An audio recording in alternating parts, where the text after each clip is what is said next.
Suatu kehormatan bagi saya ya mengisi kelas pada siang hari ini, bertemu rekan-rekan para arsitek semua, luar biasa ya. Mungkin kalau saya akuntan berarti saya otak kiri gitu ya. Bapak ibu semua ini yang merancang bangun gitu ya, gambar-gambar berarti otak kanan ya. Jadi ini perpaduan yang sangat luar biasa ya. Kita bisa bersinergi ya, bisa saling sharing ya. Kebetulan saya memang pengalaman lama di dunia akuntansi ya, akunting, di mana idealnya memang akuntansi itu adalah seorang pelapor ya. Pelapor itu pencatat, juga pencatat ya. Terus dia juga orang yang melakukan disclosure ya, orang yang melakukan pengungkapan pengungkapan ya secara standar. Nah itu makanya kenapa akuntansi itu sebenarnya luas sekali ya Bu ya. Nah, makanya sekarang peran akuntan itu sebagai gak cuma membuat laporan keuangan nih ya, tadi pagi juga kan disinggung ya, artinya juga sebagai pembuat sustainability reporting. Nah disinilah kira-kira sudah mulai titik temunya ya. Jadi kami adalah pembuat sustainability reporting yang dimana perusahaan-perusahaan itu wajib melaporkan aspek environmentalnya ya, baik penggunaan energi yang resource terbatas gitu ya, penggunaan limbah, perhitungan emisi, terus juga aspek biodiversity gitu ya, terus juga aspek sosial ya, baik K3 ya kan, karyawan gitu ya, pengembangan karyawan, customer, ekonomik gitu ya, sampai human right gitu ya, terus sampai juga di tahapan good corporate governance. Jadi baik whistleblowing system, pelaporan perpajakan di dalamnya, juga bicara mengenai anti corruption gitu ya, terus juga semuanya itu harus dilaporkan setiap tahun oleh, kalau di Indonesia saat ini memang kewajibannya itu yang wajib itu diatur di POJK 51 oleh emiten ya Bapak Ibu. Jadi emiten ini sudah dalam melakukan bisnis gitu ya, dia harus mengintegrasikan aspek ESG atau sustainability pada di dalam rangka bisnisnya gitu. Oke, ini perkenalkan Bapak Ibu, saya Brian Pramudita, saya seorang akuntan ya. Ini pendidikan saya ya. Oke, nomor telepon saya ini juga nomor email ya. Oke, kita pada siang hari ini saya akan berkesempatan untuk memberikan paparan mengenai sustainability city ya, kota yang berkelanjutan ya.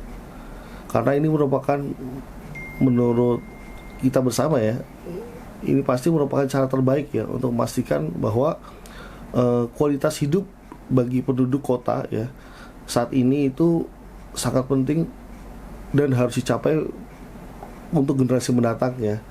Nah, salah satu caranya adalah dengan konsep sustainability city. Nah, kalau kita bicara sustainability city Bapak Ibu, kita akan nggak jauh bicaranya mengenai isu lingkungan, isu perubahan iklim, bicara mengenai kualitas hidup ya, baik secara pendidikan ya, baik merupakan secara kesehatan ya, baik secara sosial ya, dan ekonomi jangka panjang. Nah, bicaranya mungkin nggak lepas dari ketiga hal itu sebenarnya ya.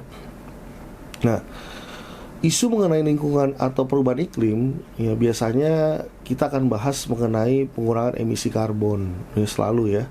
Jadi kota-kota sekarang ya, itu sebagian besar itu sudah mengkonsumsi emisi karbon itu lebih dari 60% ya secara global. Jadi dia melakukan emisi karbon yang sangat-sangat tinggi ya, terutama dari kegiatan sehari-hari ya, baik dari kota itu baru pertama kali mungkin dibangun ya, atau kota itu yang sudah dibangun dan berjalan seperti itu ya. Nah, kalau kita bicara pada kota yang keberlanjutan, maka dia harus mengadopsi energi terbarukan ya, seperti mungkin PV ya, solar PV, atau transportasi publik ya, yang terintegrasi ya. Terus punya namanya bangunan hijau dalam rangka tadi mengurangi emisi karbon secara signifikan ya. Nah, bicara mengenai isu lingkungan dan perubahan iklim, jangan lupa kita juga bicara mengenai yang tadi di aspek E adalah penggunaan energi yang terbatas ya. Kita tahu bahwa fossil fuel itu terbatas, kita juga tahu bahwa air bersih itu terbatas. Maka kita bicara mengenai sustainability city, maka di sustainability city itu harus memiliki sistem yang sistem kota yang dapat menghemat sumber daya tersebut ya, baik tadi air ya, tanah ya, termasuk limbah yang bisa didaur ulang ya, terus penggunaan energi yang bijak gitu ya, serta perlindungan sumber daya alam baik di sekitar kota tersebut maupun di dalam kota itu gitu ya. Nah, lalu bicara mengenai kualitas hidup ya, bicara kualitas hidup maka nggak jauh bicara mengenai kesehatan ya.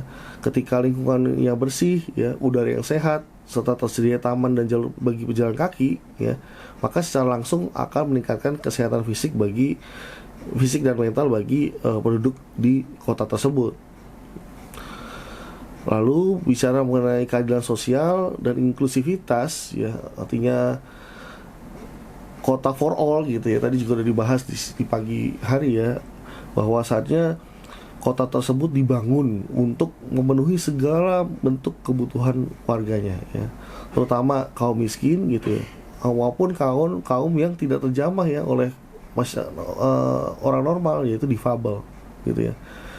Dalam rangka apa? Menyediakan perumahan, pelayanan dasar ya, kesempatan kerja yang adil, serta semua orang memiliki akses ke ruang publik yang aman dan nyaman ya. Nah, jangan lupa bicara mengenai kualitas hidup dan sosial, bicara mengenai tadi resiliency atau ketahanan kota ya. Sehingga apa? Kota yang berkelanjutan adalah dirancang agar tangguh ya terhadap aspek perubahan iklim terutama ya, seperti bencana alam, banjir, kekeringan. Dan apabila memang itu terjadi karena tidak bisa dihindarkan Bapak Ibu, maka suatu kota itu bagus ketika memiliki atau memastikan bahwa ketika terjadi bencana tersebut, kota itu dapat pulih dengan cepat gitu ya. Nah, tadi kan bicara mengenai lingkungan sudah, sosial sudah. Nah, yang terakhir bicara mengenai good corporate governance atau bicara mengenai ekonomi ya. Nah, ketika kita bicara mengenai perekonomian hijau di suatu kota yang sustainable, maka di kota berkelanjutan itu harus mendorong namanya industri-industri atau pekerjaan baru yang ke arah ramah lingkungan. Nah, ini green job gitu ya. Seperti contoh di sektor energi terbarukan ya, daur ulang ya, pertanian perkotaan, untuk menarik investasi baik dari lokal maupun mancanegara. Nah, kalau Bapak Ibu lihat di COP 30 ya yang baru ini kan ada pertemuan top of the top, pertemuan lingkungan lah ya bagi negara-negara yang concern ke lingkungan ya. Mereka yang punya yang namanya istilah baru, ya mungkin nggak baru juga sih ya, tapi menarik, yaitu just transitions. Nah, apa itu just transitions ya? Jadi istilah yang dimana tadi ketika kita melakukan pivoting dari industri brown gitu ya ke green, kan itu butuh yang namanya pembiayaan yang nggak sedikit. Nah, jangan lupa di situ ditambahin unsur apa? Unsur pelatihan untuk para pekerja, sehingga pekerjanya tuh nggak langsung misalnya contoh PLTU batubara ya, ketika dia harus di shutdown gitu, ditutup, tapi pekerjanya itu bisa dilatih untuk menggunakan renewable energy misalnya ya gitu. Jadi dilatih untuk skill set baru gitu ya. Terus juga orang-orang di dalamnya itu bisa dapat semacam bumper sosial gitu, sehingga dia bisa bertahan sampai tadi transformasi di proyek tadi bisa berjalan. Nanti saya kasih tahu ada proyek menarik di Denmark gitu ya, namanya Ørsted ya. Jadi perusahaan oil and gas tapi bisa bertransformasi dalam waktu 10-20 tahun menjadi perusahaan penghasil angin gitu ya, renewable energy yang nomor 1 di dunia. Nah, ini menarik. Jadi nanti akan banyak contoh-contoh ya Bapak Ibu. Di sini kita akan coba keliling-keliling dunia nih ya, keliling dunia, karena contohnya nggak cuma dari Indonesia gitu ya. Oke. Lalu Kita lanjut aja ya. Oke. Kenapa sih kita perlu kota yang berkelanjutan ya? Kira-kira kenapa sih gitu ya? Ya tadi bahwa karena kota berkelanjutan adalah kota yang layak huni, dia harus adil, harus makmur dan ramah lingkungan ya. Nah, tadi supaya tadi semua itu bisa diberikan kepada anak cucu ya untuk masa depan lebih cerah ya, makanya kita butuh sustainability city. Nah, ini berikut merupakan snapshot ya dari 11 aspek SDGs ya yang terjadi gitu ya. Jadi ada mortality ya dari kelahiran ya. Jadi ada 417.000 ya orang kematian dan musibah ya selama tahun ini ya sampai ke 2024, luar biasa ya, akibat kota yang gak sustainable ya, dan berdampak terhadap orang ya, musibah ya juga lebih dari 2,1 juta individu, kehilangan ekonomi loss ya lebih dari 1 triliun dolar ya, kerusakan infrastruktur ya, baik juga disruption pekerjaannya juga ya. Terus juga kalau bicara mengenai SDGs, bicara juga mengenai disaster risk reduction, bagaimana pengelolaan resiko ya terhadap disaster ya, resiko terhadap bencana ya. Terus juga apakah kota itu juga menganut early warning ya, jadi sebelum terjadinya bencana dia sudah ada early warningnya ya. Dan jelas ya, untuk membangun kota yang berkelanjutan juga ini seperti edisi ya konsepnya. Jadi nggak bisa atas usaha sendiri, tapi juga atas bantuan internasional ya. Jadi artinya internasional ini lebih dari 1 miliar ya, karena tadi teknologinya harus kita transfer knowledge ya kan, transfer teknologi juga. Jadi nggak semua negara-negara yang untuk bertransformasi menjadi sustainable itu bisa sendiri gitu ya. Jadi harus ada namanya kolaborasi. Nah ya, bicara mengenai housing affordability crisis ya Bapak Ibu. Nah ini menarik ya. Jadi di laporan SDGs di tahun 2025 yang terbaru ya, jadi lebih dari 1,1 miliar individu tinggal pada daerah kumuh atau permukiman informal tanpa perumahan yang layak, dengan menghadapi keberatan hunian, tunawisma, dan kurangnya layanan dasar. Nah kalau rata-rata global 31% dari pendapatan rumah tangga. Jadi ternyata kalau gaji kita 1 juta Bapak Ibu atau 10 juta, itu 3 jutanya itu untuk sewa rumah ya, atau kredit rumah. Nah, ini data dari kalau di Asia Tenggara sendiri persentasenya 35,9%. Jadi sebesar 31% itu untuk tadi housing ya. Lalu di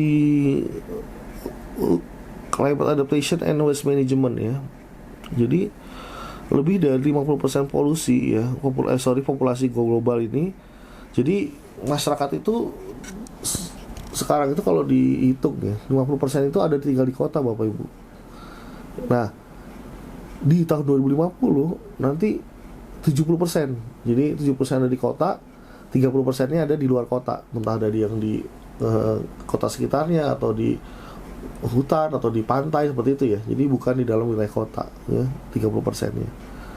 Bayangin, artinya ketika populasi juga meningkat, resiko juga meningkat ya. Risiko kenaikan suhu ya, risiko banjir 3,5 kali lipat ya. Bahkan risiko kesenjangan ya. Bahkan juga ruang terbuka hijau juga akan menurun ya hingga 13,9% di 2020. Nah, ini fakta yang terjadi ya. Nah, tahan terhadap bencana ya, atau disaster planning, resilient infrastructure planning ya. Jadi selama 2015 sampai 2023 dari 115 negara yang terdapat, rata-rata ada 92.000 infrastruktur yang mengalami kerusakan akibat kehancuran akibat tadi ya, disasters ya, climate disasters ya, termasuk kesehatan dan pendidikan. Nah, ini juga bicara mengenai keterbatasan civil society participations ya. yang inklusif ya. Ketika pembangunan kota berkelanjutan, yang mana tadi ada orang tua gitu ya mau berjalan ya, dia mau keluar rumah, mau sehat gitu ya, tapi ternyata pedestriannya lebih tinggi daripada yang dia bisa jalan di 20 cm, akibatnya lututnya bisa sakit. Nah kalau misalkan disabilitas ya, tidak dibangunnya tempat-tempat yang bisa mereka accessible ya, terutama kalau di Jakarta kesulitan toilet ya Bapak Ibu ya, jadi mereka jadi enggan ya mau berinteraksi keluar ya, sangat-sangat disayangkan ya. Nah ada perubahan paradigma ya jadi ini yang menarik sebenarnya. Perubahan paradigma ini positif sebenarnya gitu ya, terutama di negara-negara maju ya, bahwasannya dulu di 2014, 1971 dan 1990 itu kepemilikan kendaraan atau mobil itu menjadi suatu yang pilihan utama gitu ya, dan merasa bahwa kendaraan itu merupakan satu pencapaian misalnya seperti itu ya. Tapi di tahun-tahun belakangan ini 2021, 2020, 2019 artinya kepemilikan itu udah nggak lagi merupakan suatu kebutuhan ya. Artinya bisa order Gojek, bisa order apa gitu ya, selama semua bisa diakses. Nah terutama ini kalau di kota-kota yang maju bahkan cukup menggunakan sepeda gitu ya. Nah ini sebenarnya merupakan kelebihan nih ya. Kota dianggap sebagai permasalahan ya, tapi dia punya namanya action climate ya. Nah, pengertian dari World Bank, sustainability city adalah kota yang tangguh, resilience ya, yang mampu beradaptasi dan bermitigasi serta mendorong perubahan ekonomi, sosial dan lingkungan ya. Pembangunan keberlanjutan ini harus mencakup semua aspek terkait pengembangan kota yang sehat, menangani isu-isu ekonomi, lingkungan, sosial dan sebagainya ya. Fokusnya pada pengembangan kota, adaptasi, mitigasi serta menangani isu tadi ekonomi, sosial dan lingkungan ya, ESG tadi ya, frameworknya. Nah, kira-kira ini Bapak Ibu ya. Jadi kalau di sustainable cities ya and communities ya, SDG 11 ya, Bapak Ibu bisa lihat ya, ada bicara mengenai urbanisasi inklusif dan keberlanjutan ya. Itu Bapak Ibu bisa lihat di target 11 ya, 11.1 yang warna biru sampai 11.3 ya. Nah itu ya. Jadi berfokus pada pertumbuhan kota itu harus bermanfaat bagi semua orang, terutama yang rentan. Nah perumahan yang memadai, aman dan terjangkau itu harus bisa diakses ya, atau dijangkau oleh semua penduduk ya, baik penduduk kaya, miskin maupun kurang mampu ya. Nah kalau mungkin dikasih contoh, ada program di Singapura ya Bapak Ibu, namanya Singapura Housing and Development Board ya. Jadi dia akan menyediakan perumahan bersubsidi kualitas tinggi ya bagi 80% penduduk. Jadi dia pastikan bahwa semua warganya harus bertempat tinggal yang layak gitu ya. Oke.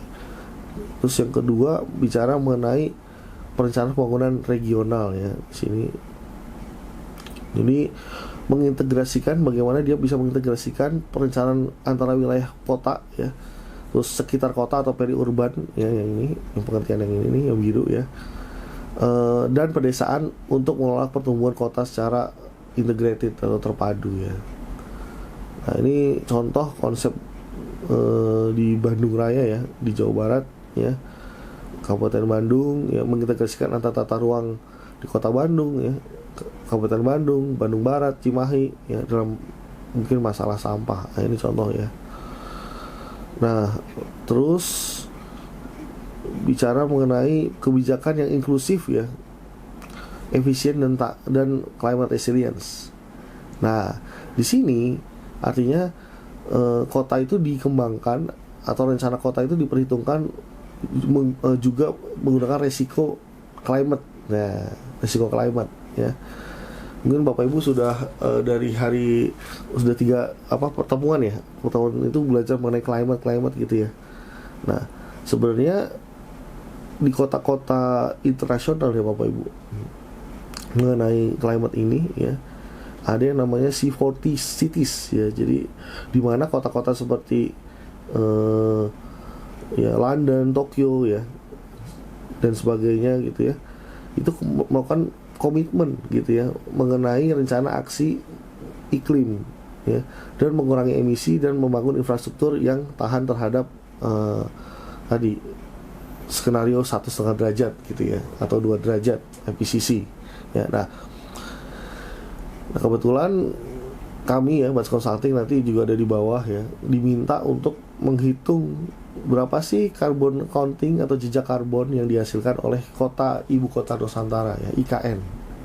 Nggak cuma wilayah KIPP-nya saja, juga kota-kota termasuk wilayah di luar KIPP gitu ya, tapi termasuk pembangunan IKN ke depannya gitu.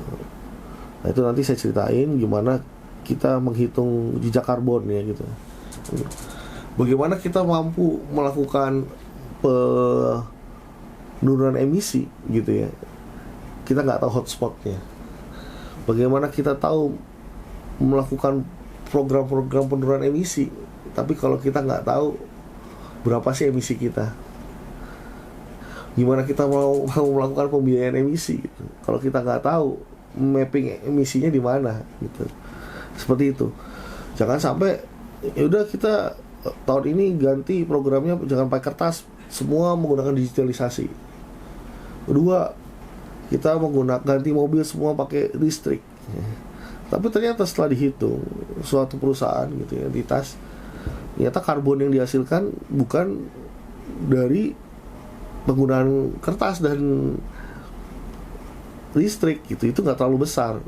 Tapi ternyata dari aktivitas misalnya prosesnya ya, misalnya dia perusahaan kimia gitu ya, kan itu jelas ya processingnya misalnya, atau smelter itu kan jelas processingnya ya, ya yang mengemit besar ya, bukan dari aktivitas operation administratif kantornya.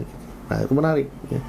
Bisa juga banyak kan sekarang gitu ya, yaudah kita ganti listrik gitu, padahal nggak terlalu berpengaruh ya. Jangan sampai kita nanti jatuh-jatuhnya greenwashing ya. Greenwashing artinya upayanya kecil tapi yang digembar-gemborkan besar ya. Nah bicara mengenai lanjut ya, ini transportasi ya, sistem ya. Jadi yang aman, safe, affordable, accessible, sustainable, improving road safety, public transportation ya. Ya ini mungkin sudah diupayakan oleh pemerintah Jakarta ya lewat MRT ya, Bapak Ibu, Mass Rapid Transit ya. Jadi dia sudah bisa berusaha menghubungkan pusat kegiatan utama ya. Ya. Terus juga harganya juga murah ya, luar biasa ya. Oke. Terus yang ketiga, protecting cultural and natural heritage. Nah ini menarik. Jadi artinya kota yang berkelanjutan itu nggak meninggalkan kultur ya atau natural heritage yang dimiliki gitu ya, malah justru merevitalisasi dan berkonversi culture and natural heritage tadi menjadi suatu pusat rekreasi, bahkan pusat edukatif ya, sehingga menciptakan value ekonomik maupun sosial. Nah, ini menarik ya. Yang keempat, bicara mengenai mengurangi dampak lingkungan ya per kapita ya. Misalnya contoh ya, kualitas udara ya di London nih ya, kalau perusahaannya emisi tinggi langsung dikasih penalti fees ya. Jadi operator-operator taksi itu harus beralih ke kendaraan lebih bersih ya gitu. Menarik ya. Kan kita belum ada nih ya air quality ya. Kalau ada itu kan nanti kan berarti ini taksi-taksi kita, driver-driver kita nih ya bisa jadi carrot and stick ya. Ketika dia mengemit, dikasih stick, dipukul ya, kamu saya kasih penalti nih, bayar pajak. Tapi kalau kamu menggunakan transformasi, misalnya menggunakan electrifies misalnya gitu ya, terus membangun SKU gitu ya, nah berarti saya kasih ini insentif misalnya sama pemerintah kota gitu ya, sehingga saya dikasih bayar pajak, nanti perpajakannya jadi lebih murah setengahnya atau tidak bayar, seperti itu contohnya ya. Nah, terus juga bicara mengenai pengelolaan limbah ya. Ini menarik ya. Kemarin di Perpres berapa ya? 111 ya, tentang waste to energy ya. Nah, ini menarik ya. Artinya pemerintah sudah concern bahwa sampah itu harus dikonversi bisa menjadi energi alternatif ya. Ini nggak boleh cuma dibuang ke TPA sehingga menjadi linear ekonomi ya, tapi dibuat supaya dipaksa untuk menjadi circular economy ya. Oke, terus bicara mengenai disaster mitigation, mengurangi ya bencana nggak apa-apa gitu ya, bencana memang nggak bisa kita hindari, tapi jangan sampai number of death-nya tinggi, jadi kita bisa mereduce gitu ya. Nah, termasuk people affected-nya juga ya gitu. Oke. Terus building sustainable and resilience buildings ya, seperti itu Bapak Ibu ya. Nah, ini target dan indikator SDGs. Jadi tadi kan mau dapat pembiayaan ya Bapak Ibu ya. Nah, jangan lupa tadi frameworknya ke SDGs, turunannya ESG standarnya kan gitu ya, frameworknya. Nanti KPI yang disetting itu harus link tuh ini SDGs tadi sini, sehingga nanti Bapak Ibu bisa dapat pembiayaan yang tadi ramah lingkungan atau sosial yang baik, orange bond atau green bond dan sebagainya. Nah, intinya seperti itu Bapak Ibu ya. KPI-nya harus disusun berdasarkan poin 11.1 ini sampai 11.5 ya, 11.7 ya. Oke. Nah, ini mungkin Bapak Ibu juga pernah dengar yang namanya Triangle of Planner for Development ya. Jadi ya ketika kota itu fokus berkembang gitu ya, atau growing city economic development gitu ya, maka yang dia fokuskan adalah ke pembangunan ekonomi, mendorong pertumbuhan PDB, menciptakan lapangan kerja fokusnya, meningkatkan pendapatan per kapita, menarik investasi misalnya, ya kan? Dia punya indikator yang namanya mungkin laju pertumbuhan gitu ya, tingkat penganggurannya rendah gitu, nilai propertinya mungkin tinggi gitu ya. Nah, kalau bicara mengenai Green City, kota hijau ya yang di kanan ini ya. Nah, bicara mengenai environmental protection. Jadi bagaimana si kota itu dibangun untuk bisa mengurangi jejak karbon ya. Terus juga melestarikan sumber daya alam, meminimalisir polusi ya, juga menjaga biodiversity. Ya, indikatornya nanti misalnya kualitas udara, indikatornya roadmap net zero gitu ya, kapan 2050, 2060, persentase ruang terbuka hijaunya berapa, efisiensi energinya sekian gitu ya. Nah, itu mungkin kalau konsepnya di Green City ya. Nah, kalau di yang atas nih ya, mengenai kota yang adil atau Just City, bicara mengenai memastikan bahwa semua penduduk tuh dapat akses layanan basic needs lah, layanan dasar ya, kesempatan kerja yang sama, yang perumahan yang terjangkau, partisipasi publik ya, tanpa memandang status sosial dan ekonomi. Ya, biasanya indikatornya pakai Gini ratio gitu ya, tingkat kemiskinan atau aksesibilitas ke angkutan umum misalnya, hal sederhana ya. Namun akan terjadi yang namanya konflik ya, ketika salah satu dari tujuan ya ini dikembangkan gitu ya. Ketika kita bicara mengenai growing city saja dan green city ya, maka yang akan terjadi menimbulkan konflik sumber daya ya kan, yang bawah nih grow city dan green city ya kan, konfliknya adalah resources ya kan. Kalau pertumbuhan ekonomi ya butuh resource yang lebih banyak dong gitu kan, sehingga mau nggak mau ya saya harus eksploitasi sumber daya alam nih, air, energi, lahan. Pokoknya tujuan saya kan hanya untuk ekonomi gitu ya. Nah, berbenturan terhadap tujuan yang sebelah kanan, yaitu environmental protection ya. Maka gimana sih solusinya? Nah, jalan keluarnya bisa menggunakan misalnya konsep economic circular yang tadi saya sebutkan ya. Jadi jangan sampai tadi bahwa nanti pertumbuhannya banyak, sampahnya banyak, tapi hanya dibuang ke TPA saja ya, tapi nggak didaur ulang, recycle ya.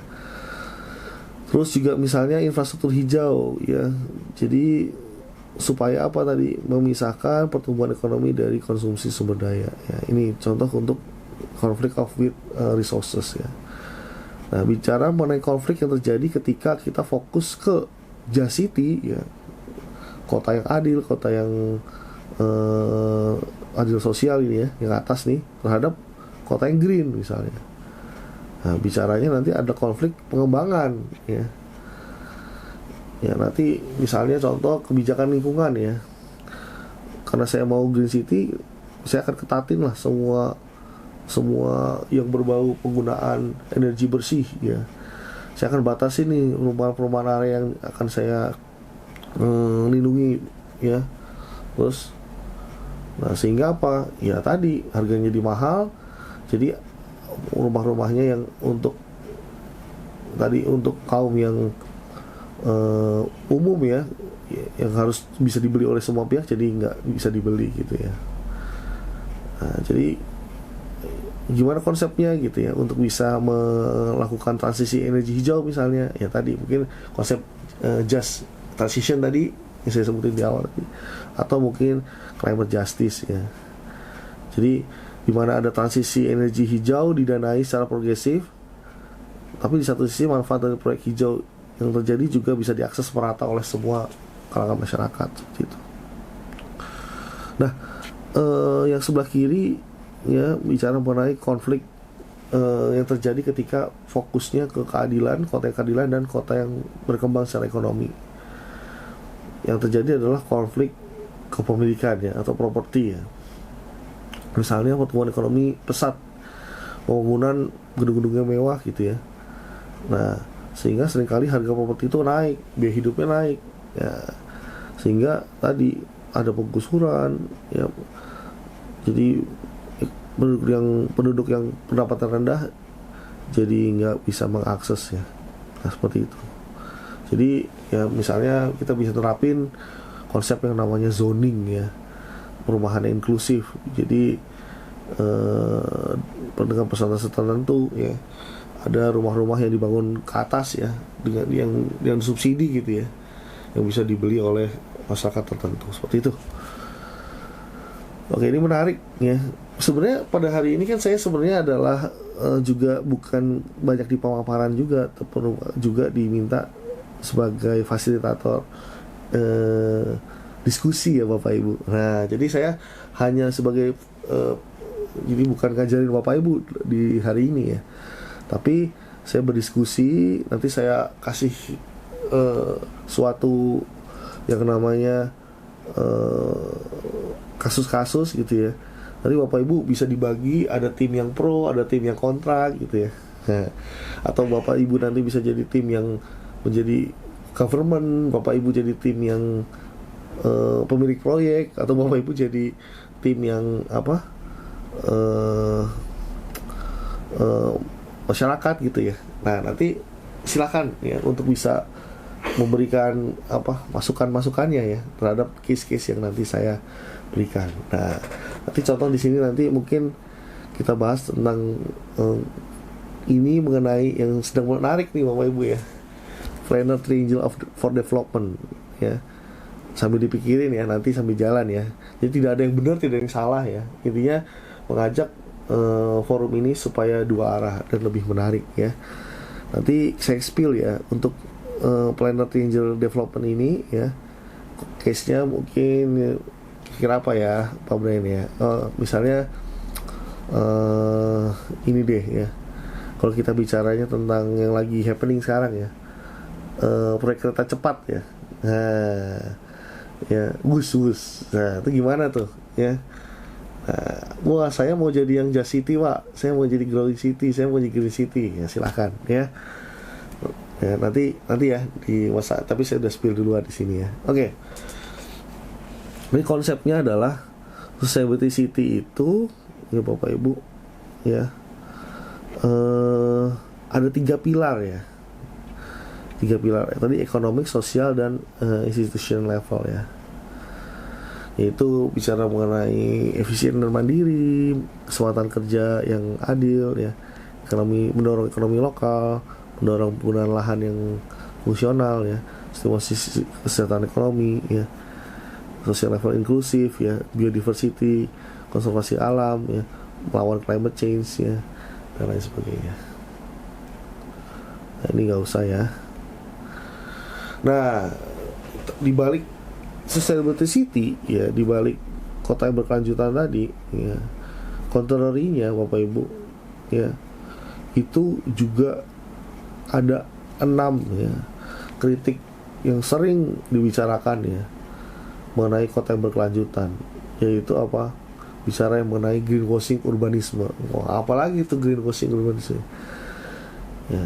Jadi gini ya, jadi ini adalah proyek ya, ini adalah praktik ya, dimana proyek yang dibangun ya, oleh pembangunan kota seperti kota baru misalnya contoh ya, bangunan baru atau kawasan perumahan gitu ya. Nah, kadang dipasarinnya atau dipromosikannya sebagai berkelanjutan atau ramah lingkungan lah gitu ya. Padahal kenyataannya proyek itu sebenarnya nggak bisa menghitung karbon misalnya, atau bahkan nggak punya dampak manfaat lingkungan lainnya gitu. Nah, ya alih-alih dia bicara mengenai green, perumahan green misalnya atau gitu ya, tapi sebenarnya dia nggak bisa ngitung ya. Jadi artinya dia greenwashing gitu ya. Nah, yang kedua, kalau contohnya misalnya yang satu ya tadi ya, misalnya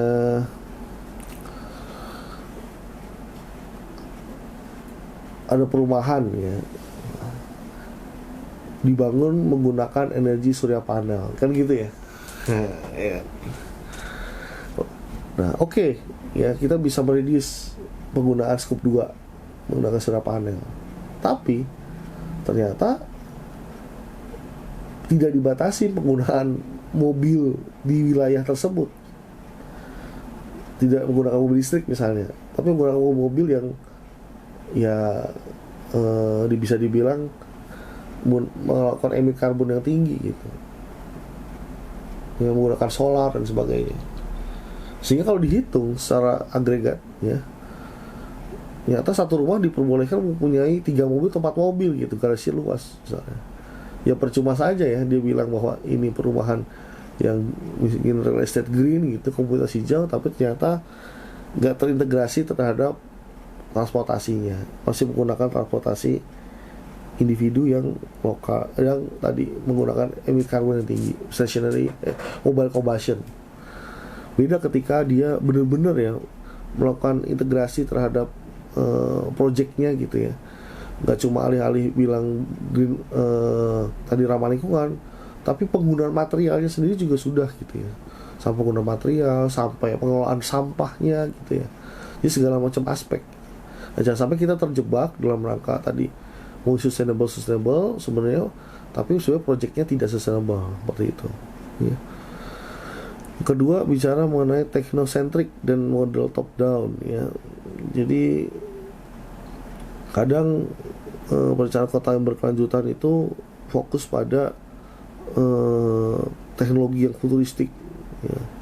Ya kan, misalnya ada smart home gitu ya, ada yang sensor pintar, ada mobil otonom, smart grid gitu ya.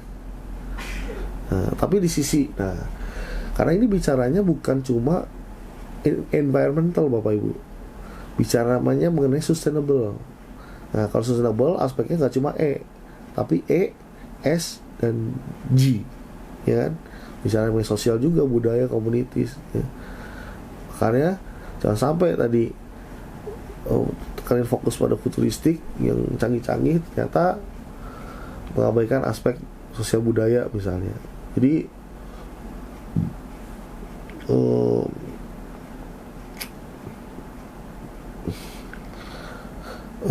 lanjut ya. Yang ketiga, ketidakadilan dan aksesibilitas ya. Berisiko menciptakan komunitas hijau eksklusif untuk kalangan berpendapatan tinggi ya. Nah, Ini contohnya misalnya ya.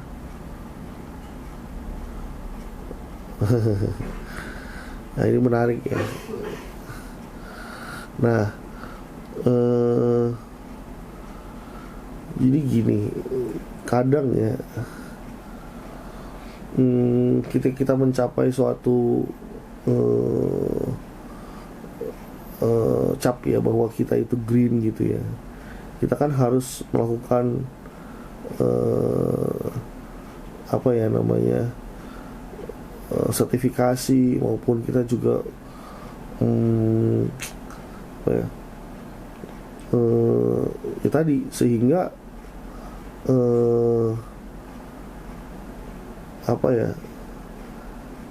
ya apa, hal-hal yang sebenarnya gak esensial gitu ya. Nah, ini sebenarnya case-case ini ya, 1 sampai 6 ini sebenarnya case-case di mana kritik terhadap sustainable, tapi sebenarnya kita hanya mengindahkan satu hal yang sebenarnya cuma saja cap certification gitu misalnya, supaya mendapatkan ini jadi harganya mahal misalnya sebagainya. Jadi nah gitu, jadi kadang kita nggak berpikir secara holistik ya. Intinya seperti itu sih sebenarnya di slide ini gitu ya. Oke, jadi saya nggak mau terlalu lama-lama di sini ya. Dampak eksternal ya, ketidakpastian jangka panjang juga ya, pola konsumsi warga yang sebenarnya nggak berubah. Oke, lanjut ya Bapak Ibu. Nah, di sini kota yang berkelanjutan itu sebenarnya secara teorinya itu dibagi dua ya. Bisa dibangun berdasarkan lahan yang masih kosongan gitu ya, atau greenfield city yang kita sebut gitu, atau perumahan yang kita bangun berdasarkan yang sudah ada sebelumnya ya, sudah digunakan lahannya, sudah ada infrastrukturnya, tapi kita kembangkan menjadi, kita develop menjadi sustainable city seperti itu. Jadi ada dua nih ya. Oke. Nah, di greenfield development ini ya, ada sebuah proses yang dilakukan untuk mengkonstruksi atau melakukan pengembangan pada lahan yang belum digunakan ya. Nah, greenfield development ini akan memberikan sebuah blank canvas ya. Nah, ini.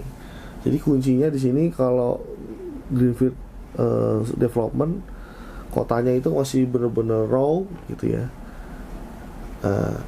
Jadi si arsitek atau perencana kota atau developer itu benar-benar mengembangkannya dari nol gitu ya. Mungkin Bapak Ibu di sini tadi ada yang cerita pengembangan Alam Sutra gitu ya. Nah, itu juga dari nol gitu ya. Ya, ada juga yang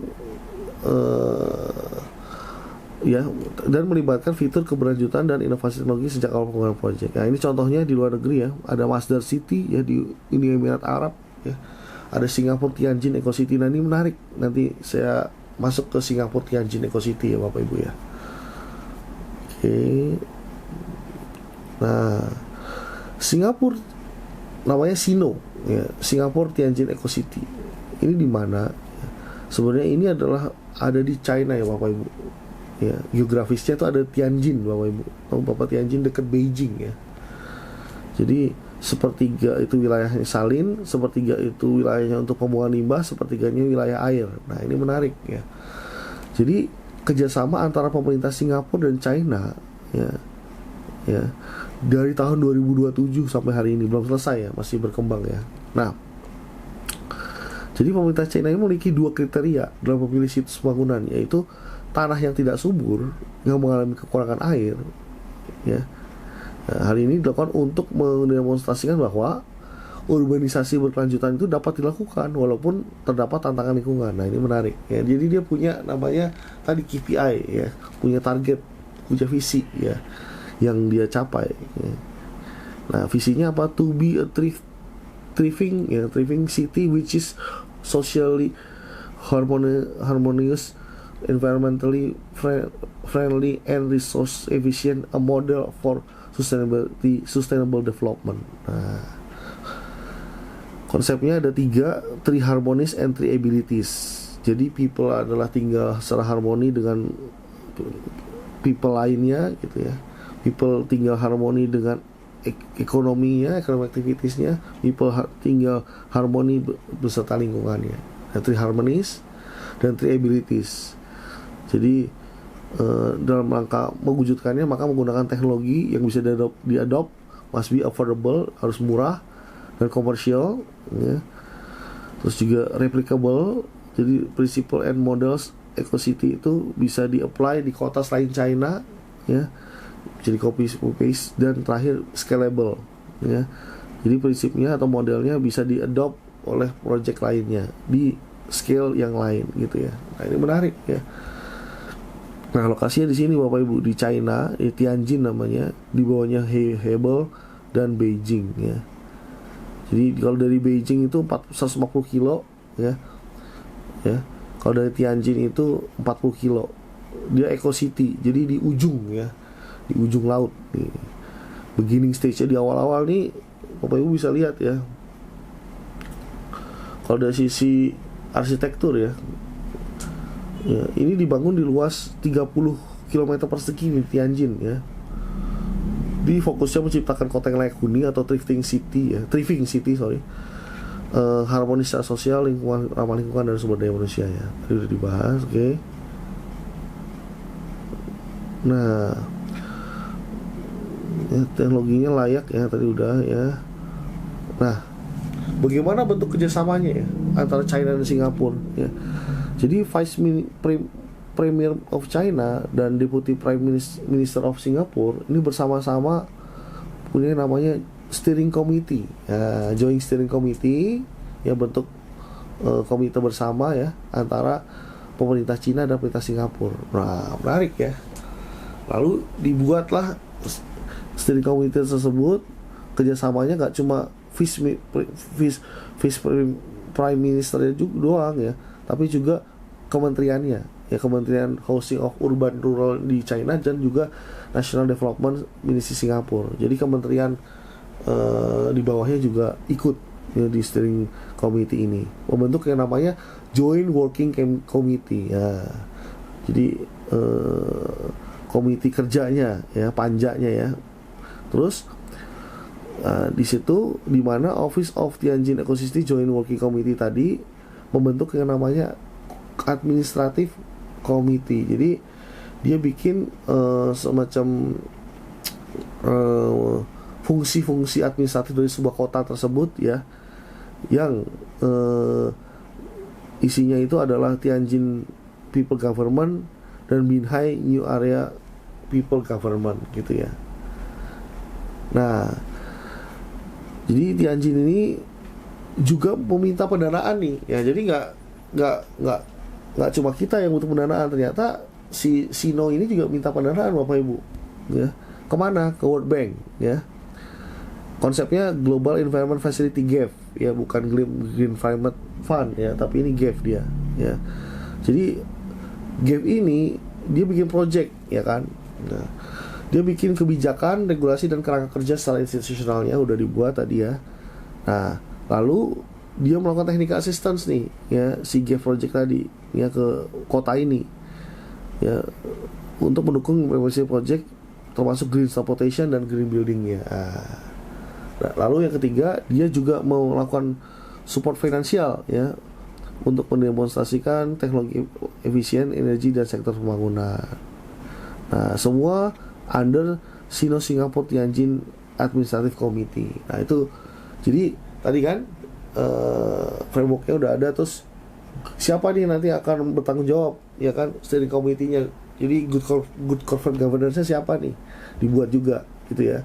Nah, implementasinya yang di bawah ini ya kan. Nah, melalui pembiayaannya melalui ya 20% CDB China Development Bank, 10% Hangu District atau UDC ya. Terus Tianjin Real Estate Development 15% ya, dan Asset Management ya, Tianjin Group Asset Management. Nah, itu membentuk ya, itu holdingnya ya. Jadi share-nya sama-sama 50 ya Bapak Ibu. Ya, share-nya sama-sama Cina 50, Singapura juga 50 ya. Cuma di Cina ini 35%-nya punyanya ya Tianjin Teda Investment Holding ya. Tapi 50%-nya itu tetap under Tianjin Investment Development ya. Nah, Singapura bentuk yang namanya STIC, yaitu Tianjin City Investment Holding ya, bikin perusahaan sendiri namanya holding company. Siapa ininya, penyokongnya? 50% adalah Keppel Corporation ya. Jadi ada swasta juga, peran swasta ini juga ada Qatar Investment Authority 10% gitu ya.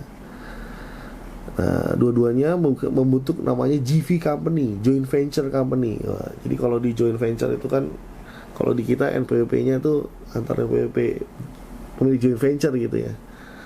Dua-duanya, satu punya teknologi, satu punya uang, ya kan gitu ya. Oke. Nah, dimiliki oleh China Singapura, tanggung jawab atas bagian dari real estate, residential, commercial building beserta beberapa infrastruktur di dalamnya. Nah, seperti itu Bapak Ibu ya. Nah, benar kan? Dia bikin yang namanya KPI ya. Nah, KPI-nya itu 36 ya. Ya, dari healthy ecological, environmental, social harmony and progress, sama green and low carbon economy ya. Bicara mengenai kualitas udara ya, dia bilang bahwa 310 hari ya per tahun dia harus kondisi udaranya tuh grade 2. Wah, jadi pastiin dalam 365 hari 310 harinya itu harus di grade 2, nggak boleh di grade 3 gitu ya, kualitas udaranya. Nah, itu targetnya dia, KPI-nya. Terus kualitas airnya juga ya harus grade 4 ya. Terus juga perlindungan apa nih, 100% ecological shore retention ya, perlindungan lahan basah ya. Oke, itu 100% ya. Terus apa nih, native vegetation ya, akses ke ruang hijau ya. Ya. Oh, KPI-nya apa? Dia 5 menit ya. Akses bahwa ke taman ruang hijau 5 menit. Oh. Jadi human centric. Nah, itunya ya. Nah, terus efek urban heat island-nya kurang dari 2,5 derajat. Nah, ini juga targetnya dia ya. Oke, 36 target ya. Terus target dia untuk yang sosial, air minum harus bisa diminum langsung ya. Oke, semua tersedia di keran tap ya di EcoCity-nya. Oke. Terus per capita daily water consumption ya, konsumsi per kapita. Jadi dia harus bisa mengukur efisiensi ya sumber daya air ya. Jadi dia hitung pokoknya target dia konsumsi air per kapitanya harus kurang dari 110 liter per hari. Terus keterlibatan sosialnya ya, harus ada kelompok aktif ya, social group, dimana harus diukur nanti 80% nih. Waduh, level satisfaction-nya. Waduh. Jadi kalau ada grup-grup ya, grup-grup antara warganya itu nanti harus aktif ya, dan harus dinilai nih. Terus annual runoff control rate-nya nih, bicara apa nih? Bicara mengenai ini ya, residential ya. Oh iya benar. Ya, perumahan publik terjangkau harus lebih dari 20%. Proportion affordable public housing ya. Terus recycling rate-nya di atas 70%, luar biasa ya. Dia punya KPI-nya benar-benar ambisius ya. Memang ya kalau di lembaga PMBN itu kalau KPI-nya nggak ambisius ya biasa-biasa aja, pendanaannya nggak murah ya, pasti akan mahal ya. Tapi ketika kalau kita sebagai verifikator tuh kita harus kasih kayak buffer gitu ya, kita kasih buffer, jadi artinya kalau ternyata nanti si project ini ternyata nggak mampu mencapai KPI-nya, dia akan di adjustment bunganya sesuai dengan buffernya ya, seperti itu. Karena dia sama ya, dia dapat dananya juga murah karena prinsipalnya minta bahwa ada link to SDGs ini gitu, harus mencapai target-target yang sudah ditentukan gitu ya, sama-sama punya KPI masing-masing setiap alur pendanaan gitu ya. Terus untuk emisi karbonnya, emisi karbon per GDP per PDB-nya harus kurang dari 100 ton per 1 juta. Waduh. Jadi artinya ngukur efisiensi karbon ekonominya dia pakai pertumbuhan ekonomi dari peningkatan emisi. Wah, ini menarik nih ya. Berarti benar-benar harus pakai renewable nih ya. Udah advance sekali nih kotanya ya.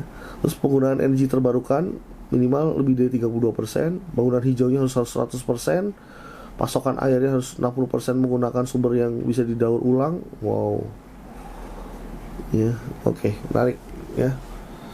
Nah, jadi dia punya feature city-nya itu ada dua ya, eco features sama smart features ya. Eco features-nya fokus ke renewable energy, eco-friendly buildings, efficient use of water resources, effective waste recycling resources, dan green transportation.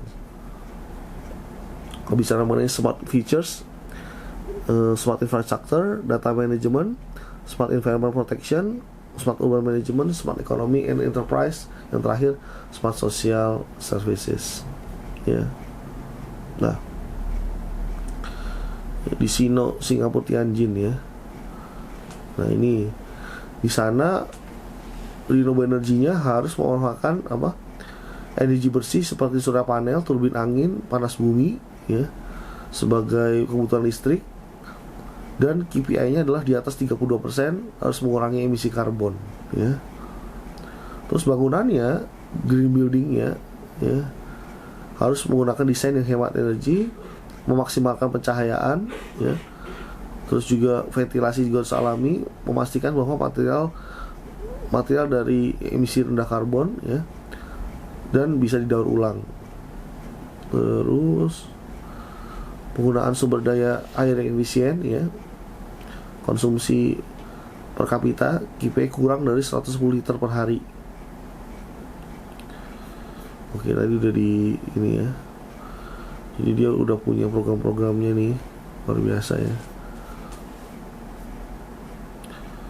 Oke, ini masih di eco ya. Jadi ada proses filtrasi, purification juga, yang limbah domestik, limbah dari kawasan industri, air hujan, salju digunakan.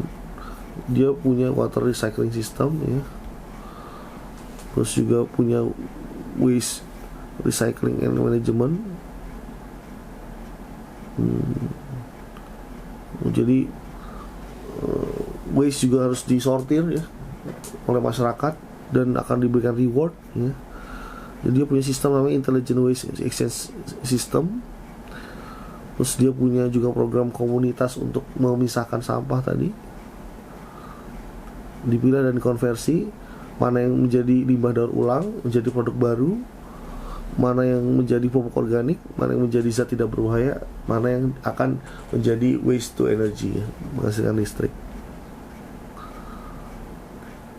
Nah, KPI-nya untuk public transportation nih, pedestrian 95% ya di 2035. Nah, dia punya CCTV nih ya di public transportation, security ya, layanan sosial, punya namanya functional data center, data storage ya, smart access ya, interkoneksi ya, semua nih. Dia juga pakai IoT nih sistem-sistemnya ya. Jadi mengumpulkan data-data real time ya, kualitas udara, kualitas air, suara.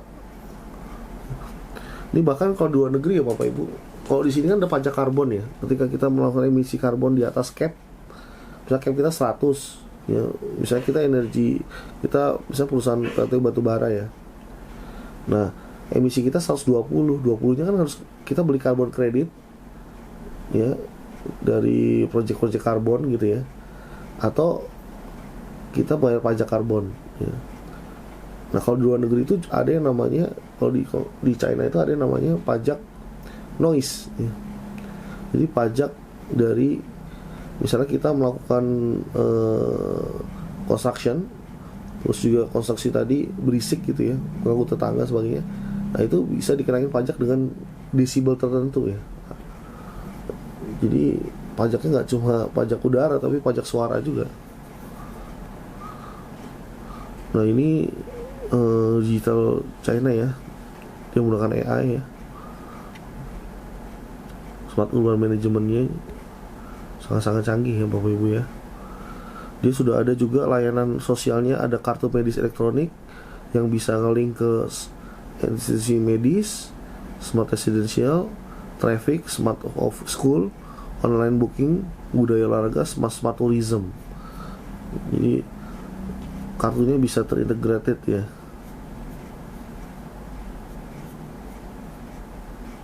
Menarik nih ya. Nah, ada opportunities ya.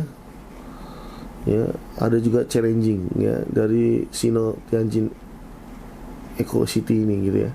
Karena tadi dia dari green.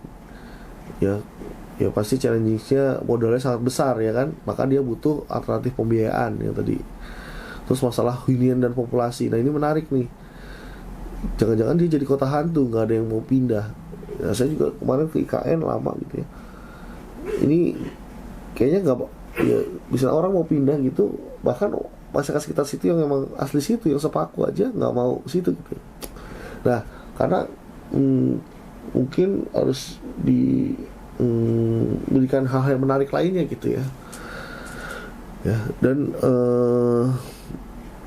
mungkin kalau saya ya sebagai rakyat yang biasa gitu ya, saya pindah dari Jakarta, orang Jakarta pindah ke sana yang minim fasilitas ya akan nggak mau gitu ya, karena mungkin sepi gitu. Nah, kalau mungkin orang yang mungkin di daerah-daerah yang mungkin lain yang minim facility ke sana senang ya, karena fasilitasnya agak lebih lengkap gitu ya. Nah, terus juga itu masalah hunian dan populasi ya, kesenjangan sosial ya. Ya ini terjadi juga ya, saya lihat di beberapa kota yang ini, di kota yang dibangun yang penghasilannya tinggi, kota yang sekitarnya enggak ya, sehingga ada kesenjangan ya. Terus juga dampak ekologis ya, ekosistem. Nah, ini sambil berjalan, tapi masalah itu harusnya sudah bisa mitigasi sejak awal ya. Oke, terus juga scalability. Oke. Nah, ini contoh brownfield sustainability city Bapak Ibu. Ini dari ada Freiburg Germany sama Copenhagen. Nanti saya akan ambil contoh dari Copenhagen ya, dari Denmark ya. Jadi brownfield development itu apa? Yaitu sebuah proses yang dilakukan untuk merevitalisasi pada lahan yang sudah digunakan ya. Nah, brownfield development ini akan melibatkan penggunaan kembali dan meretrofitting ya, memperbaiki struktur dan lahan yang sudah ada ya. Contoh Stockholm, Sweden, Oslo, Norway ya. Nah, untuk mencapai environmental and climate goals, kontribusi terhadap sosial dan lingkungan hidup, serta pengembangan ekonomi dan penciptaan lapangan kerja dan daya tarik teritorial, maka perbedaan strategi dibanding yang tadi, yang green ya. Yaitu yang pertama pembatasan urban ya, penurunan emisi, melindungi biodiversitas dan lain-lain. Jadi beda cara, beda strategi ya. Nah, ini contoh Copenhagen before udah tempatnya macet. Ya ini mirip ke Jakarta lah ya. Terus juga ada PLTU ya. Terus juga sekarang ya. Nah, ini udah berubah nih sekarang. Sekarang orang jadi rajin pakai sepeda gitu ya. Terus kendaraan transportnya bisa diakses semua pihak, murah gitu ya. Terus juga ada ini pembangunan RDF ya. Oke. Nah, journey-nya gak sebentar Bapak Ibu ya. Dimulai dari tahun 70-an ya. Jadi ya benar 70-an ya. Udah ada namanya Electricity Supply Act, Heat Supply Act. Jadi ada banyak banget ini ya. Jadi dimulai dari level nasional, regional, sama tingkat lokal, sama citizenship ya. Nah, top down-nya dari tingkat top itu punya yang namanya aturan-aturan ya, yang dikeluarkan untuk mendorong kota ini segera untuk berubah gitu ya. Nah, dari bottom up-nya, jadi ada dorongan dua sisi ini ya. Ada namanya cycling protest. Jadi mengembalikan jalur sepeda dan menurunkan penggunaan mobil. Jadi masyarakatnya sendiri juga udah ngeh nih, ini tahun 70-an ceritanya. Kalau sekarang berarti 70 ya. Sekarang 2024, berarti sekitar 50 tahun dia juga, lama juga ya. Sampai kotanya benar-benar Copenhagen maju banget ya sekarang. Aktivitas anti nuklir, komunikan komunitas ya. Nah dia juga swastanisasinya juga kuat ya. Dimana dia punya perusahaan oil and gas ini sangat-sangat besar, namanya dulu Ostrich ya. Dulu namanya Dong Energy ya, Denmark Oil and Gas Energy ini wah luar biasa kaya sekali Bapak Ibu. 2006 20 tahun dia jadi perusahaan renewable energy, bayangin. Shifting dari perusahaan brown ke green. Ya. Jadi dia merger dari 6 perusahaan energi Denmark. Dulu batu bara, oil and gas, 85% produksinya fossil fuel ya. Nah, karena European Commission bilang bahwa renewable energy ini harus wajib 2008, maka mau nggak mau semua pabriknya kan dan pasarnya kan akan sering ya, akan kecil kan. Makanya di COP 15, dan sekarang udah COP 30 nih, ini COP 15, dia udah, yaudah deh, saya punya target 85% produksi saya harus pakai energi terbarukan di 2040. Nah, jadi intinya tapi target dulu, visinya dulu kan ya. Lalu diterjemahin dalam bentuk target-target harian nih kan. Nah, dia mengakuisisi nih. Jadi keuntungannya nggak langsung dipakai gitu ya. Dia beli namanya wind farm offshore di London, ya namanya Ardhort, dia beli di 2010 sampai 2012. Terus dia pelan-pelan juga menutup proyek batu bara, ya. Terus dia mitra sama Siemens untuk melakukan R&D supply chain turbin angin dan melakukan divestasi, ya, dan fokus pada part ini bisnis, yaitu termasuk wind energy, ya, angin. 10 tahun kemudian ya, dia melakukan besar-besaran investasi offshore ke wind farm yang ada di Inggris dan Jerman. Lalu yang tadinya pendapatannya dari 100% dari oil and gas sekarang berubah ke renewable energy ya. Dan dia mengganti namanya dari Denmark Oil and Gas Company Energy menjadi Ørsted, dan dia IPO di perusahaan publik. Nah, dia termasuk IPO terbesar untuk perusahaan renewable ya di Eropa ya. Nah, ekspansi ke pasar Amerika ya. Dia juga mengakuisisi Deepwater Wind ya, Lincoln Energy, dan masuk ke proyek solar panel dan hidrogen. Targetnya 85% energi hijau di tahun 2030. Nah, ini menarik ya. Bagaimana sebuah perusahaan ya bertransisi ya juga gitu ya. Tapi saya pelajari laporan keuangannya ya, Ørsted ya, Bapak Ibu. Memang cost-nya besar gitu. Nah, tapi bagaimana dia mencapainya? Saya lihat dia dikasih pukulan lewat pajak karbon tadi kan, ya kan, di sisi liabilitasnya tinggi tuh, di biayanya tinggi. Tapi satu sisi, ketika dia mengembangkan proyek renewable, dia mendagangkan carbon tradingnya. Ya, jadi ada namanya pendapatan lain-lain di sertifikat karbon. Nah itu. Jadi sebenarnya pasar karbon di internasional Bapak Ibu itu udah dari 20 tahun yang lalu Bapak Ibu. Di Indonesia ini kan baru-baru aja ya. Di luar negeri itu udah dari tahun 2005. Ya. Nah itu di pasar karbon terbesar ya, EU ETS namanya ya Bapak Ibu. Itu sudah marak jadi perdagangan karbon itu. Jadi melakukan insentif terhadap perusahaan-perusahaan yang memang melakukan shifting ke perusahaan renewable. Nah saya lihat di neracanya itu setiap tahun pendapatan dari itunya besar sekali tuh. Kan dia punya investor, otomatis dia nggak mau dong lihat neracanya sama laba ruginya minus. Dimana-mana kalau melakukan transisi shifting energi kan pasti ada ya, ada biaya R&D juga gede di situ. Pasti kan nggak serta-merta laporan keuangannya bagus. Nah dia bisa melakukan cost accounting yang baik gitu ya terhadap transisi energinya. Salah satunya pendukungnya lewat itu gitu. Ini contoh nyata ya yang saya pelajari Ørsted ya. Terus Denmark Energy ya, di sana juga bikin yang namanya kebijakan melakukan scoring nih. Jadi bangunan itu nanti dilabelin, ini bangunan A A plus, A plus plus, A plus gitu ya, B, C, D gitu ya. Nah, lewat apa di Denmark itu labeling gitu, di bawah Danish Energy Agency ya, Ministry of Climate Energy and Utilities Denmark ya. Nah, kalau bicara memang climate ya Bapak Ibu, sustainability memang lintas kementerian ya. Kalau di luar negeri itu jujur aja ya, kayak di Australia, kalau di London itu ada Ministry of Sustainability gitu. Nah, kalau kita memang under masing-masing, kalau ini kan LH ya, lingkungan hidup, ya nggak mampu ya, karena kan sejajar ya, ya gitu ya. Dia harus lintas multidisiplin dia, ya kan.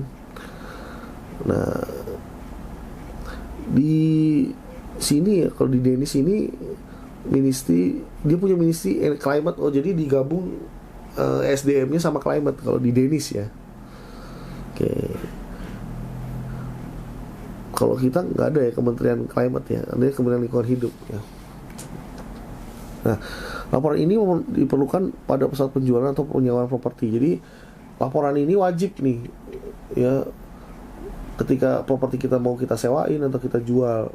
Isinya apa aja? Ya itu, berapa energi yang bisa di saving, investasinya ya, dan lain sebagainya, penghematan energinya semua dicatat ya. Nah, saving potensialnya berapa, annual savingnya. Nah, sebenarnya Bapak Ibu ya, kalau metodologi ini, sebenarnya ini metodologi CDM ya, udah lama sebenarnya, jadul ya.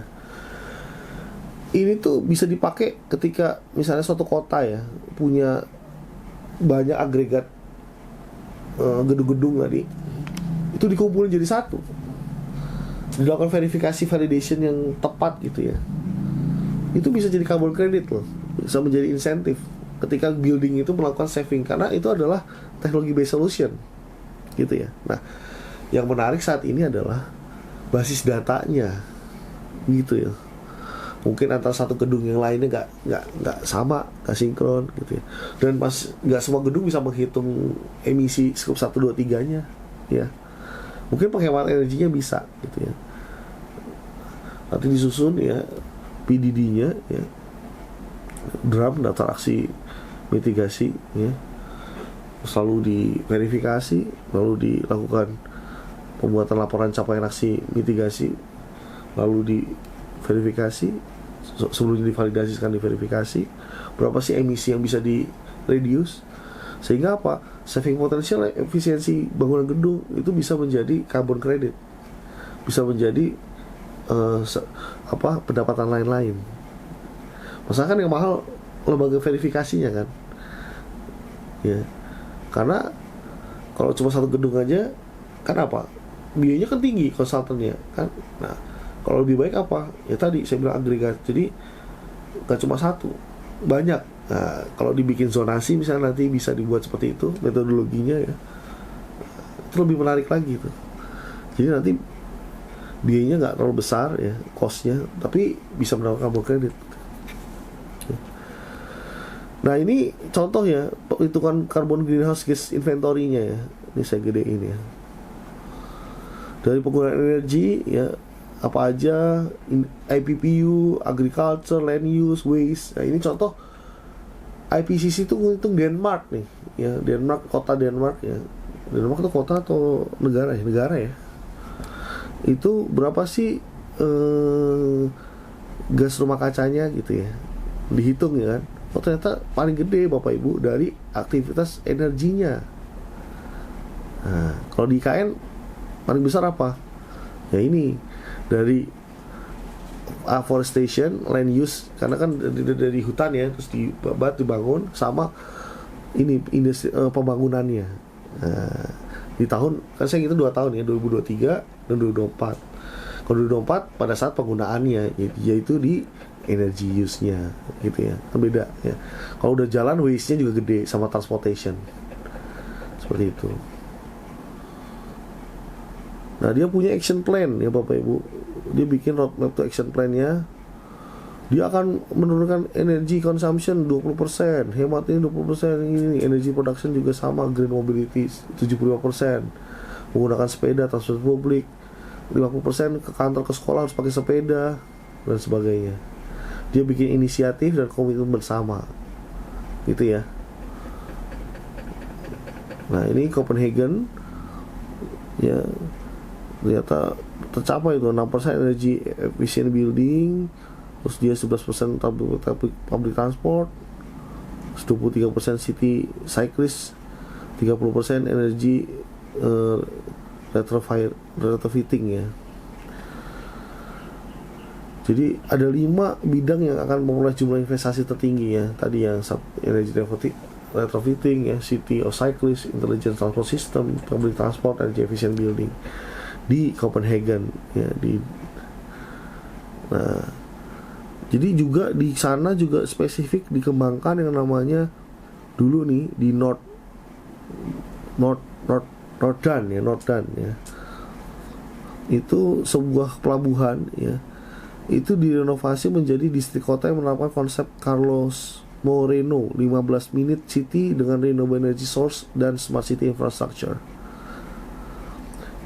Kalau di galangan kapal ya Bapak Ibu, itu bisa potensi carbon credit ketika kapal-kapal itu bersandar, itu kan masih pakai fossil fuel ya, diesel kan. Nah dia ketika dia melakukan ngecas baterai ya, kayak HP kan dia dicas sama kayak kapal. Nah itu menggunakan baterai dicas, casnya itu ada di pojok-pojok pelabuhan.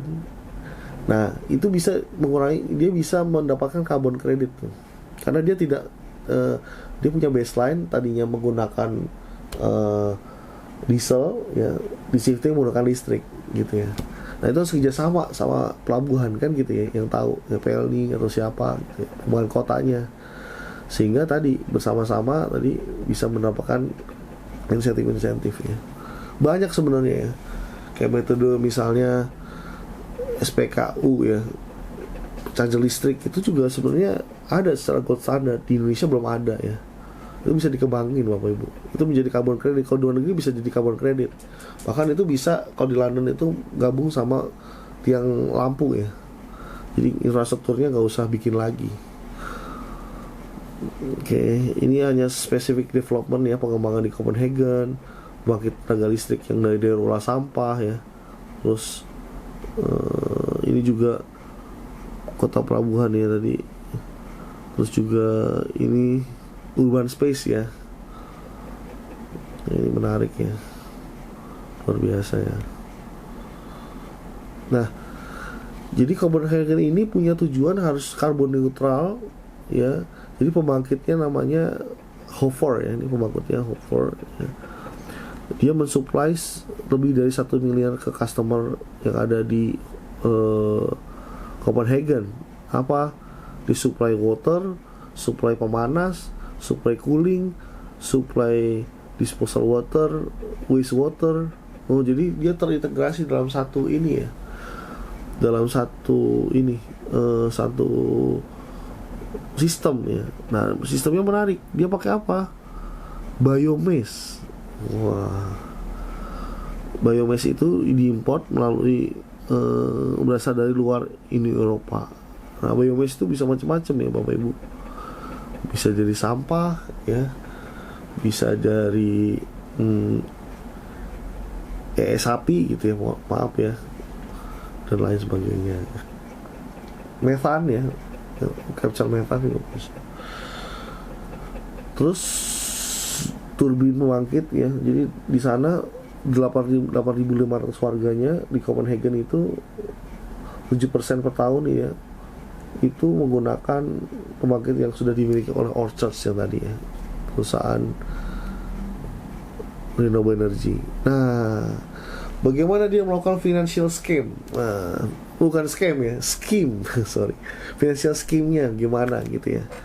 Ada dari government resource, ada yang dari non-government resource, ya kan?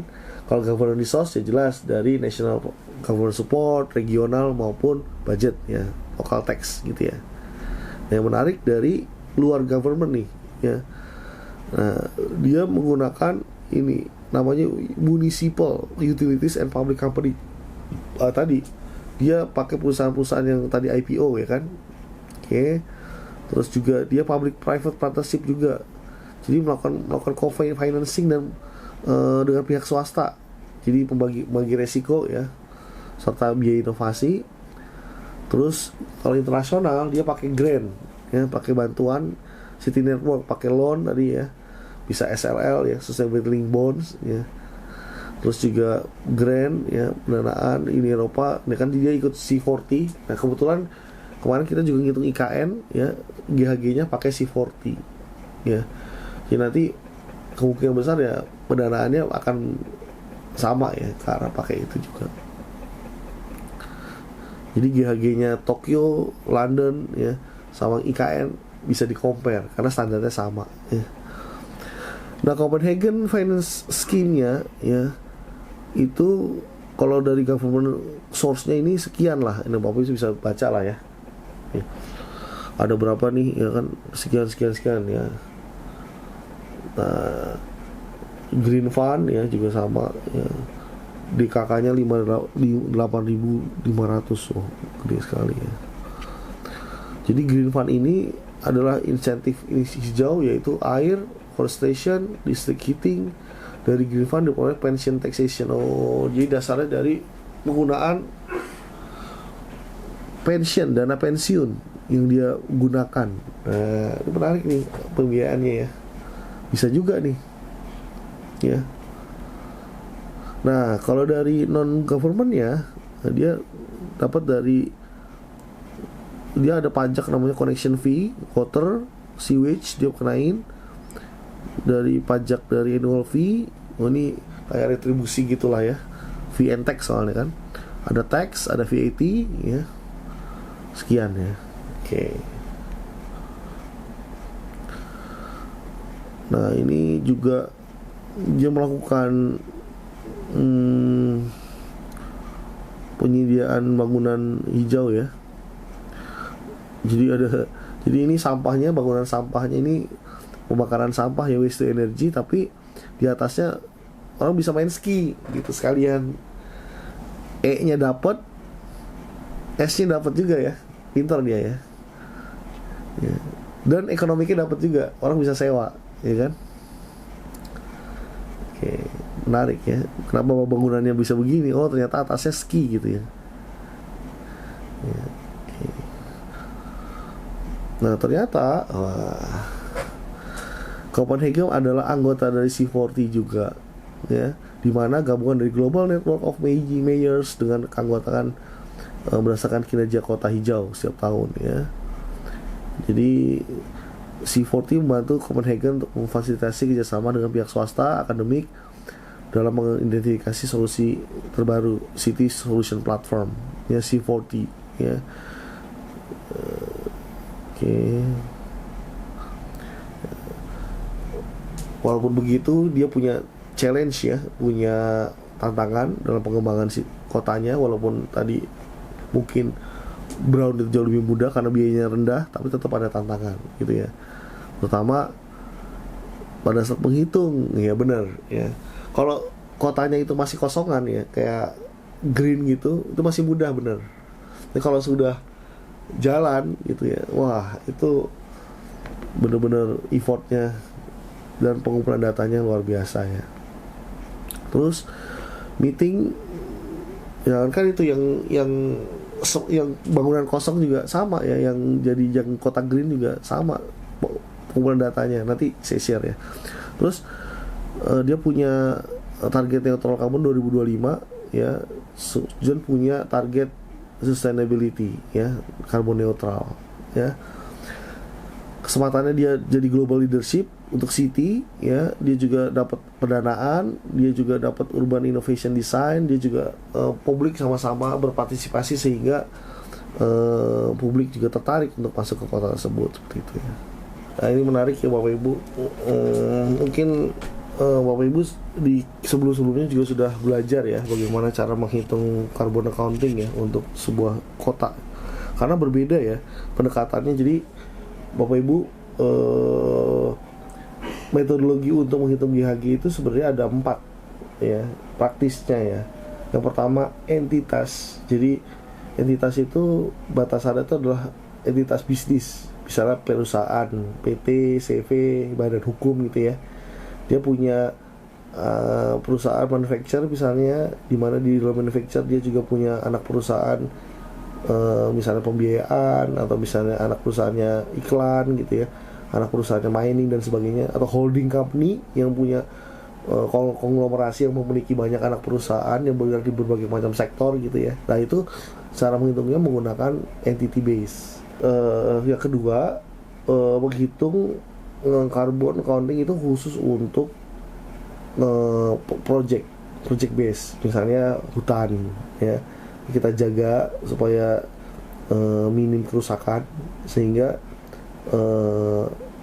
karbon yang bisa diserap ya, carbon absorption-nya bisa kita klaim menjadi sertifikat karbon atau carbon credit.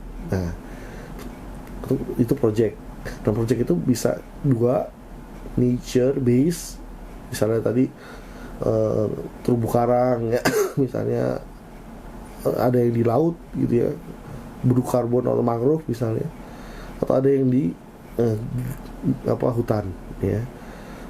Semakin biodiversity-nya bagus, semakin mahal. Ya, biodiversity itu apa? Keanekaragaman hayatinya, misalnya pohonnya pohon endemik, memang pohonnya memang berasal dari daerah tersebut, bukan pohon baru gitu ya. Jadi melakukan originalitaskan lagi gitu. Terus ada hutan, ada macan di dalamnya, ada monyet, ada habitat-habitat yang secara alamiah hidup di dalamnya. Nah itu namanya biodiversity yang lengkap, dan dia bisa hidup secara berdampingan. Nah itu lebih mahal harganya, carbon creditnya. Ada yang namanya teknologi based solution. Teknologi itu berdasarkan aksi dari pengembangan teknologi, misalnya surya panel, misalnya mini hydropower, misalnya geothermal ya gitu ya. Jadi bukan dari alam carbon kreditnya. Nah itu menggunakan teknologi base ya. Umumnya lebih murah harganya dibanding nature base, karena teknologi base itu akan diklaim berdasarkan lamanya proyek, berjalannya proyek itu gitu. Tapi kalau nature base kan dia harus berjalan dulu, dan dia permanensinya bisa lebih dari 20 tahun. Jadi nggak bisa serta-merta bisa diklaim project 2 tahun itu jadi project gitu. Jadi benar-benar hutan yang benar-benar bagus gitu ya kualitinya. Nah tadi project. Yang ketiga, berdasarkan produk. Misalnya perusahaan nih, Bapak Ibu menghasilkan suatu jasa arsitek lah. Nah jasa arsitek kan menggambar ya, menggunakan kertas. Berapa sih karbon kertas, menggunakan berapa sih pensilnya, berapa sih transportasi dari rumah Bapak Ibu ke klien, presentasi sampai project itu goal. Nah itu semua carbon credit jasa ya. Tapi kalau produk itu dihitung dari cradle to cradle, bisa cradle atau cradle to gate atau cradle to grave. Misalnya perusahaan produk itu diproduksi, dibeli materialnya, diproduksi, setelah produksi terus di packaging, didistribusi ke customer make selama 5 tahun, katakanlah baju, terus dibuang ke TPA, terus, atau baju itu di recycle lagi. Nah itu semua ada batasan-batasannya untuk menghitung karbon berapa. Nah yang terakhir, menghitung karbon berdasarkan kota. Nah jadi berbeda ya. Jadi tadi menghitungnya beda-beda. Jadi tadi ada entity, ada yang project, ada yang produk, terakhir kota. Nah ini kota ini emang sedikit unik dan masuk paling luas ya. Kenapa paling luas saya bilang? Karena boundaries ya, batasannya itu adalah sebuah aktivitas yang berlangsung di kota tersebut ya. Ini contoh ya. Karena geografi area ya, IKN yang tadi saya sebutkan di awal, itu adalah irisan dari sebenarnya dua kabupaten Bapak Ibu. Ke arah atas ini adalah Kutai Kartanegara, di bawah ini Penajam Pasar, kan gitu ya. Nah, di kecamatan ini ada banyak kecamatan di dalamnya ya. Ada 11 kecamatan, 4 kelurahan ya. Terutama kecamatan Sepaku, Samboja, Lojanan, Lokulu, Muara Jawa, dan Sanga-Sanga. Jadi sebenarnya wilayah IKN itu terdiri dari kecamatan ini aja. Namun desa yang terkait sama kecamatan ini juga nggak semua desa, cuma satu desa, 8 desa, 2 desa, jadi gitu. Jadi yang ada di boundariesnya itu. Nah, tadi kan Kementerian LH itu melalui Dijen PPI kan menghitung ya karbon suatu kabupaten gitu ya. Nah, itu dihitung tapi dia menggunakan metodenya bukan pakai C40, bukan pakai Geiger protokol, tapi dia menggunakan IPCC, ya kan? Walaupun cara menghitungnya sama gitu ya. Nah, ya, cara menghitungnya mirip gitu ya. Tapi beda cara mengagregasinya gitu ya. Nah, pengelompokan juga berbeda gitu ya. Tapi yang jelas tujuannya untuk menghitung karbon di suatu wilayah dengan batasan tertentu, batasan geografi dan tahun waktu. Kebetulan proyek yang kita hitung adalah 2023 dan 2024 ya. Nah, jadi artinya semua aktivitas yang terjadi di sini. Berarti aktivitas apa aja yang terjadi? Ya berarti aktivitas waktu hutan. Waktu hutan itu digundulin. Waktu hutan itu dibangun, ya kan? Ya, nah banyak tuh. Di hutan sendiri prosesnya banyak. Ada apa? Ada agriculture, ya kan? Ada orang-orang yang melihara sapi, kambing, ya kan? Ada orang-orang yang melihara sawah, ya kan? Sawahnya dikultivated, pakai di fertilizer ya, dipupukin, tapi pupuknya beda-beda kan? Ada pakai N2O, ada H2O dan sebagainya gitu ya. Itu harus kita identifikasi semua itu, ya kan? Nah itu bicara masih di Avolu misalnya. Misalnya nanti bicara mengenai industri, adakah smelter di sana, apakah baja, semen, itu kan industri yang karbon emit besar ya. Terus penggunaan transportation, nah proses menggunakan apa? Nah BBM menggunakan listrik, BBM yang mana? Nah gitu, datanya dari mana? Nah sebenarnya dari semua ini ya, yang paling sulit itu adalah bukan mengidentifikasi, tapi adalah how we get the data. Nah itu sebenarnya challenge-nya Bapak Ibu ya. Nah ini insight dari kawasan inti pusat pemerintahan ya. Saya terakhir waktu 3 tahun yang lalu kesini, wah cuma titik nol doang gitu ya. Kayaknya nggak yakin ini akan terbangun. Nah beneran ketika saya kesana, ini seminggu yang lalu ya, saya baru pulang nih, baru pulang 2 hari ya. Luar biasa ya. Saya kesana kayaknya pengen lama di sana, tapi mungkin lamanya nggak pengen sebulan gitu ya. Karena ya bangunannya banyak, besar, semuanya fasilitas lengkap, bentuk pedestrian ya, bicara tentang sustainable city ya, mendekati ke arah sana gitu ya semuanya ya. Ya tapi kan balik lagi ya mungkin urusannya beda ya, karena kerjaan ya, bukan keluarga. Oke. Nah ini juga masih IKN Bapak Ibu ya, karena kira mungkin Bapak Ibu udah pernah berkunjung ke sana ya. Nah, termasuk ready mix ya, jadi perusahaan-perusahaan yang supporting terhadap rumah sakit ya, terus juga hotel dan sebagainya, kita datangin tuh semua. Nah apa sih yang kita hitung ya? Yang kita hitung itu adalah dari scope 1, scope 2, dan scope 3 ya. Tadi saya bilang ada agriculture, forestry, and other land use ya. Ya ini tantangannya berarti datanya ya, data batasan kilometernya harus fix nih. Nah terus sampah. Nah, sampah sendiri adalah sampah yang dihasilkan di luar IKN ke dalam IKN, termasuk sampah yang dihasilkan dari IKN keluar ke dalam IKN sendiri yang diolah di tempat pembuangan sampah terpadunya IKN sendiri, maupun sampah yang dari dalam IKN keluar IKN. Paham ya? Gitu, itu yang dihitung ya. Nah kalau dari industrial proses, seberapa banyak industri yang di dalam proses terhadap di dalam kawasan tersebut. Tadi yang saya bilang ada perusahaan baja, semen, manufacture. Nah kebanyakan di sini kemarin adalah di other land use. Apa? Perusahaan sawit ya, perusahaan sawit ya. Kalau industrial ini rata-rata untuk pembangunan aja, seperti ready mix ya, semen untuk bangun-bangun itu semua, bangun jalan ya. Terus sana ada batu bara ada, tapi ada yang di luar bandrisnya. Nah, kalau ternyata ada mining, kan batu bara itu fugitifnya gede ya, fugitif dari metan yang kalau kita nambang-nambang itu kan batu baranya kan ditaruh dan dia metannya keluar. Nah itu dia harus dihitung tuh. Nah kalau di luar batasan boundaries geografik dia nggak dihitung. Nah kebetulan kemarin ada satu ya tambang wilayah sana. Sebenarnya tambang sana banyak ya. Ya ke atas saja tuh ada di Kutai Kartanegara ada berapa perusahaan tambang ya, ada 6 ya. Nah terus transportation. Nah ini juga sama, transportation dari luar IKN ke dalam IKN, atau dari IKN di dalam IKN, atau IKN keluar IKN gitu loh, juga dihitung. Terus penggunaan listrik, energi, nah tadi yang saya bilang dari BBM ya kan.